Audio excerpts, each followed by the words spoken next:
नमस्कार सर्वांना, Rupali delicious kitchen मध्ये आपलं स्वागत आहे। आज आपण गणेशोत्सव निमित्त सुक्या खोबऱ्याच्या आणि गव्हाच्या पिठाचे बिस्किटासारखे मस्त असे खुसखुशीत मोदक बघणार आहोत। एकदम करायला सोपे आणि एकदम असे मस्त खुसखुशीत होतात। तर मग चला आता साहित्य बघूया आणि रेसिपीला सुरुवात करूया।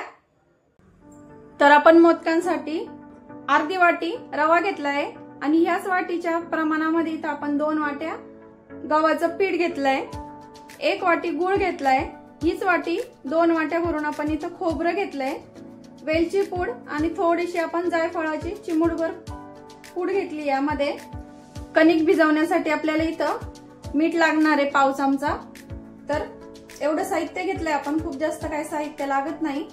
तर आता आपण सर्वात आधी कणिक भिजवून घेणार आहे, कारण आपली कणिक भिजली पाहिजे आणि नंतर आपण सारण तयार करून घेऊया।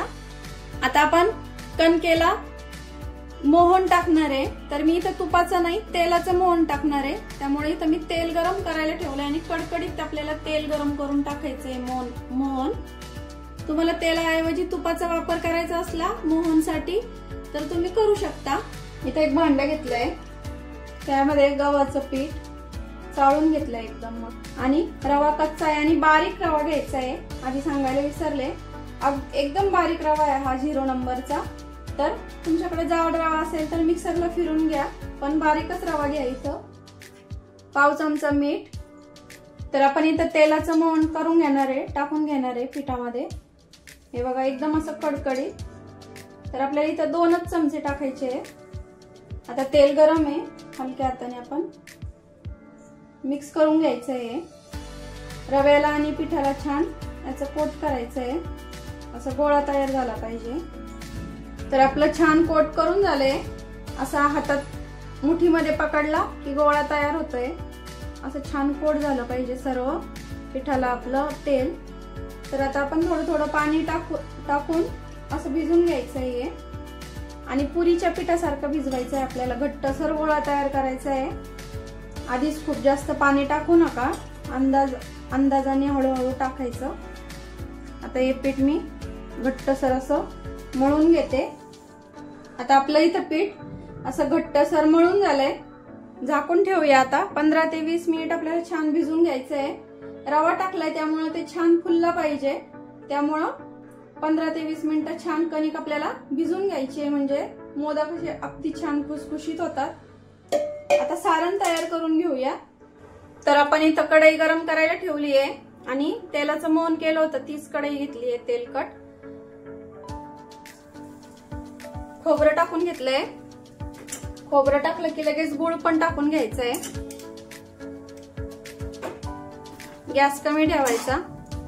आता आपल्याला खोबऱ्यामध्ये गूळ छान मिक्स करून घ्यायचा। इथं वातावरणामुळं थोडंसं पावसाचं वातावरण आहे, त्यामुळं गूळ असा चिकट झालाय।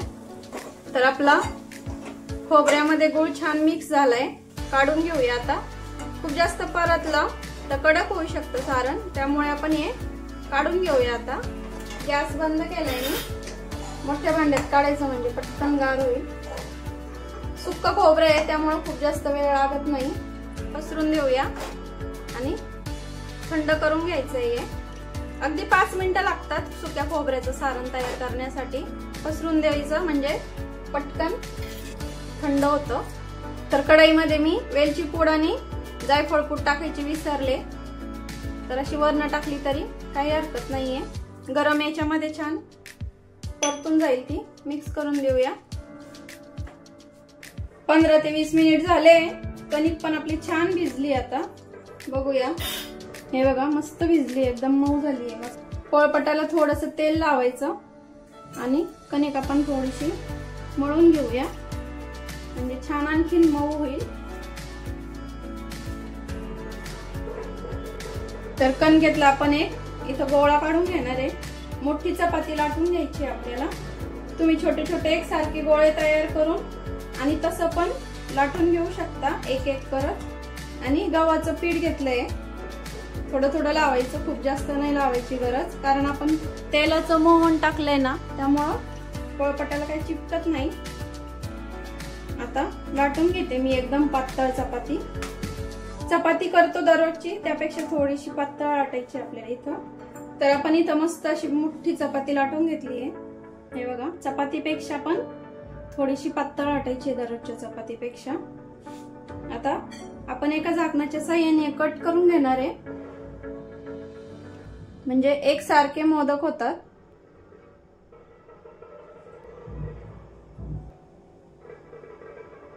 हे बघा, मस्त झाले ना. आता सर्व मी असेच करून घेणार आहे.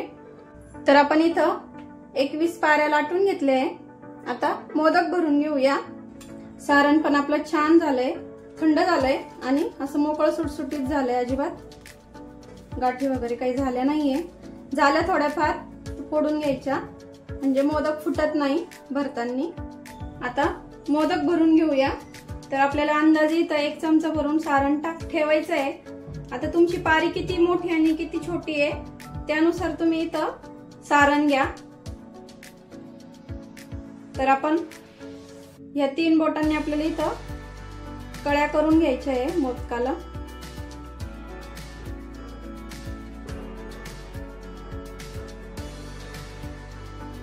वरची साइड अशी बंद करून घ्यायची आहे.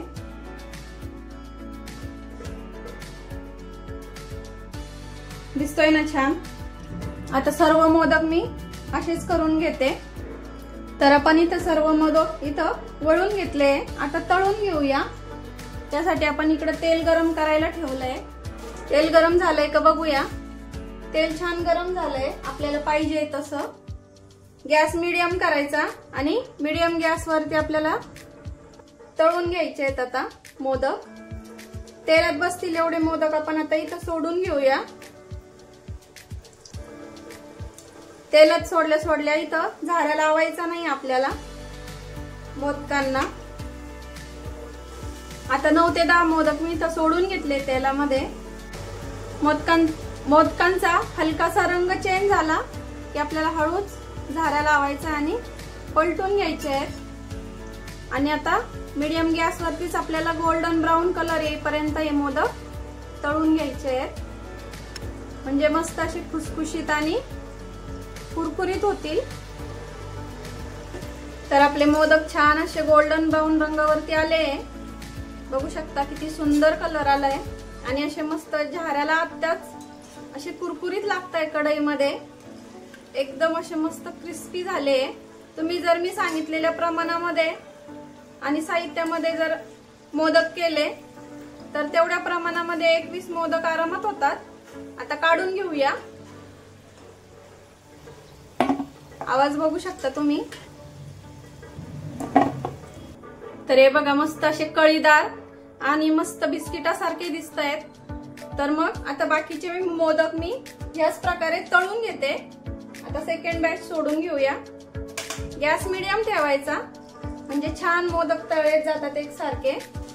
आता कढईत बसतील एवढे मी मोदक टाकून घेते आणि बाकी सर्व मोदक असेच तळून घेणार आहे. तर आपले सर्व मोदक इथं आता तळून झाले. तर बघू शकता मस्त सगळे एका रंगावरती आणि असे मस्त खुसखुशीत कुरकुरीत दिसत आहे. असे झाऱ्याला तसे लागतायत, म्हणजे म्हणून सांगते. आता गॅस बंद करूया आणि ही सर्वात शेवटची बॅच आहे ती पण काढून घेऊया. तर मस्त असे खुसखुशीत कुरकुरीत आणि भरपूर असं सारण भरलेले सुक्या खोबऱ्याचे मोदक आपले इथं गणपती बाप्पासाठी नैवेद्यासाठी तयार आहेत.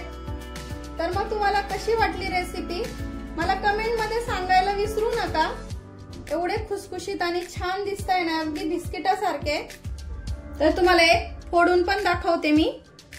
तुम्हाला वाटणार सुद्धा नाही का हे गव्हाचे आहेत म्हणून. बघा इतके सुंदर झालेत ना, बघू शकता किती सुंदर दिसतायत आणि खायला पण तेवढे छान झालेले असणार आहे. तर मग तुम्हाला कशी वाटली रेसिपी माझी गव्हाच्या पिठाचे कुरकुरीत आणि खुसखुशीत असे मोदक. आज आपले गणपती बाप्पा मस्त असे खुश होतील. तर मला मोदक कसे वाटले तुम्हाला कमेंट मध्ये नक्की सांगा. रेसिपी आवडलीच असेल लाईक करा आणि रेसिपी आवडली असेल तर लाईक शेअर सबस्क्राईब करायला विसरू नका. रेसिपी नक्की ट्राय करा. कारण घरचं जेवण हे खरंच स्वादिष्ट असतं.